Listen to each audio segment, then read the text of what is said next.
Maaga ako nagising kaya kailangan ko ng magtupi agad. Kasi nga, gising na din yung maliit na chikiting na to. Laging nakabuntot to sa akin kaya wala akong magagawa.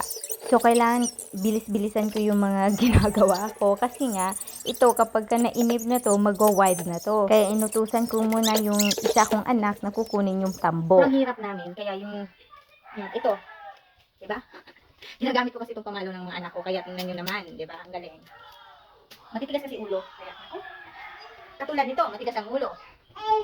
Matagal nga akong natapos dito kasi nga yung anak ko ang sobrang kulit. My goodness, sunod na sunod hindi ako makafocus sa mga ginagawa ko. Masariwa kasi kapag malinis yung loob ng kwarto. Kaya kahit hindi pa ako nakapaglinis sa labas, kailangan linisin ko muna yung kwarto para pagkatapos paliguan ko na yung anak ko and then patutulugin ko siya. Alam mo namang busy ako kaya kailangan patutulugin ko siya kasi magre-reels pa ako. Ano namang gagawin ko, 'di ba? Kasi nasa bahay lang naman ako. Ganun talaga ang buhay, pa-TikTok lang.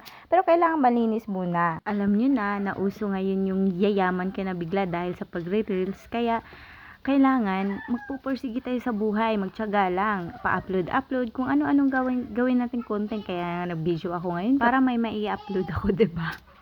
Tsaka kailangan din kasi lagi kang nag-a-update araw-araw. So kailangan kung anong ginagawa mo sa buhay mo, yun na yung ipapakita mo sa social media. Since mundo naman to na social media at saka gusto nating kumita, tsaka kumita talaga.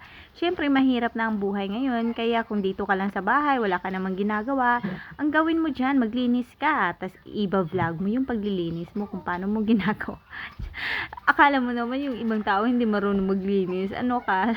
Hinabaan ko na lang talaga yung video na to. Pero hindi talaga. Ganun talaga ako maglinis. Ang tagal-tagal kong matapos kasi paulit-ulit. Kasi nga yung bata, laging umiiyak.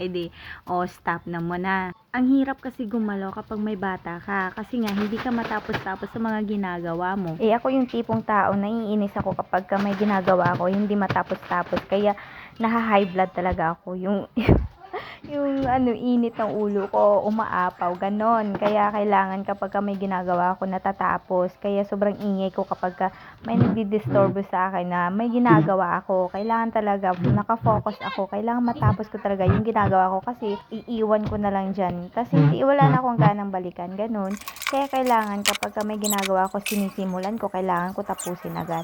At saka yung ginagawa ko din pala, at the same time, nagluto ako ng ulam namin para pananghalian. So, kailangan ko na lang gawin is tapusin yung ginagawa ko. At saka pinaliguan ko na din pala yung baby ko. Kasi nga, sobrang kulit niya. Kailangan na niya paliguan. Tingnan mo naman, nagro-roll pa siya. Kasi nga, sobrang kulit niya. Pero ang cute, 'diba? Nakaspell na siya kasi fresh na siya. Tsaka mga time na yan, matutulog na yan. So, salamat din kasi naluto na din yung ulam na pinagsabay ko habang naglilinis ako.